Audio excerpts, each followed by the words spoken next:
Now let's talk about consensus. Consensus is the general agreement about an opinion that is shared by all the people in a group. In the Ahead of the Curve 2014 summer workshop, participants had to go through a protocol and come to consensus or agreement on all of the item classification decisions. Consensus challenges you to articulate your reasoning and defend your claims using evidence. We hope that going through this modified consensus that you will be challenged by the thinking of others and that you are forced to look at the scenario in a different light. One of the benefits of going through consensus is the synergistic effects of the process. More is learned from the viewpoints of others and from these multiple perspectives than can be gained from a sole individual's perspective.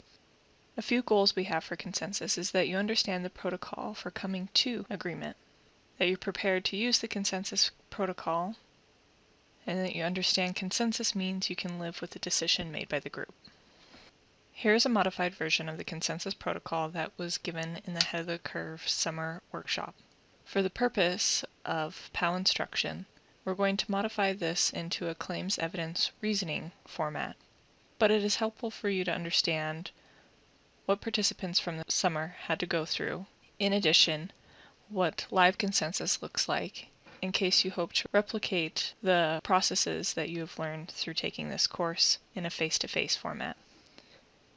So first, there's a round-robin format where everyone goes around and states their alignment decision. In this, it is not necessary to explain the rationale for the claim. If after going through the round robin and everyone is already in agreement with their alignment decision, there is no need to go through consensus. Therefore, you can record the decision and move on to the next item. However, if you are not all in agreement through the first round of the round robin, begin round 2, where you have 30 seconds to justify your choice or your rationale for making that classification decision. Here, you can also ask clarifying questions, but you should not spend more than 30 seconds on reasoning for the decision. After all of the potential classifications have been vetted with the group, move on to the round-robin format again. Now hearing everyone's rationale and evidence supporting their reasoning for their classification, you'll go around and state your choice or your revised choice. Now would be the time for individuals to state their final decision for the item. Here it is important to note again that consensus means you can live with the decision, not necessarily that it was your primary choice. Using the 0 to 1 scale, it'll be necessary to state whether or not they can agree, that is their preference. If they can concede, that means they can live with the decision that the majority of the group have. Or, if they're not okay with the majority and they disagree, now record the vote for the majority. And if there are any zeros for this item, you can flag it for further review. So some major takeaways from going through consensus. This is a task-based learning opportunity, so doing really helps solidify the understanding. Also, the standards call for productive struggle, therefore it's important for teachers to also experience productive struggle, especially in this sort of collaborative environment. Another major takeaway is that collaboration and cooperation are key. This allows individuals to see multiple points of view that also help accelerate learning. It is important to understand that practice makes perfect.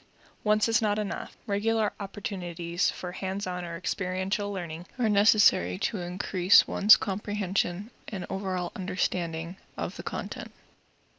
Now let's practice with a real reading item. From going through the discussion thread, I have selected this group's items to gain consensus on. The first item we are going to discuss is a multiple choice item.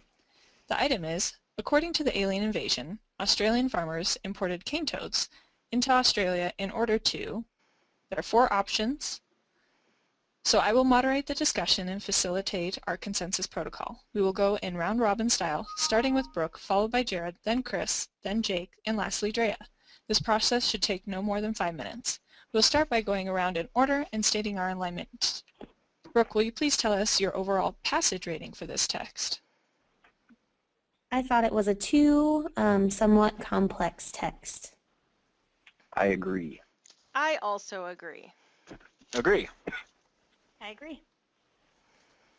Since we all have the same answer for the overall text complexity, we will move on to the component item. Brooke, will you please tell us what you had for the strand for this item? I put nonfiction informational text. I had language conventions. I had nonfiction informational text. I actually agree with all parties. I said language conventions and nonfiction informational text. I said nonfiction informational text. Since Jared and Jake had different answers, please tell us why you chose the strand you did and why. Well, for the strand, I put language conventions because the item is a vocabulary question. The student has to determine the meaning of the word to be able to answer the question correctly. I chose both language conventions and a non-fictional informational text because the student has to understand the meaning of the word and be able to understand non-fiction informational text to answer correctly. Great. Now that we have heard from both Jared and Jake, please ask any clarifying questions about this. So, Jared, I have a question. Do you think the student really has to understand the word tolerate, or can they make inferences be based on the informational text to get at the idea that continuing to have cane toads is the problem? I see what you mean. If the student reads carefully, then yes, understanding the word tolerate may not be required, and the passage redirects the student to where the info is located in the text. Well, I think it's both because, one, it is obviously a vocabulary question asking for word meaning by the way it is presented to the student. Secondly, it's also nonfiction informational text because the student has to read the informational text to help them infer the word meaning by the multiple choice options given. Very interesting.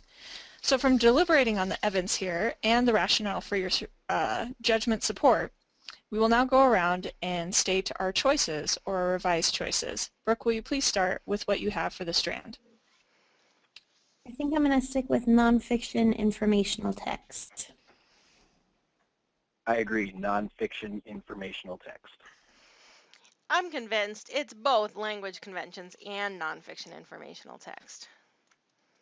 Both language conventions and nonfiction informational text. And I'm going to change to both language conventions and nonfiction informational text. Since we have not come to full agreement on this item, please indicate for the majority, which is the language conventions and nonfiction informational text, whether you 0, disagree, you're not okay with the majority, 1, you concede and you can live with it, or 2, you agree and that is your preference. Brooke, will you please start? I'll give it a 1. I can live with it. I'll go 2. I will go 2 as well. 2, yes, this is my preference. And I say 2. Excellent. For simplicity and brevity, we opted not to deliberate on the language features as well as the depth of knowledge in revised Bloom's taxonomy. However, for your consensus rounds, as necessary or as time allows, please vet all variables for consensus.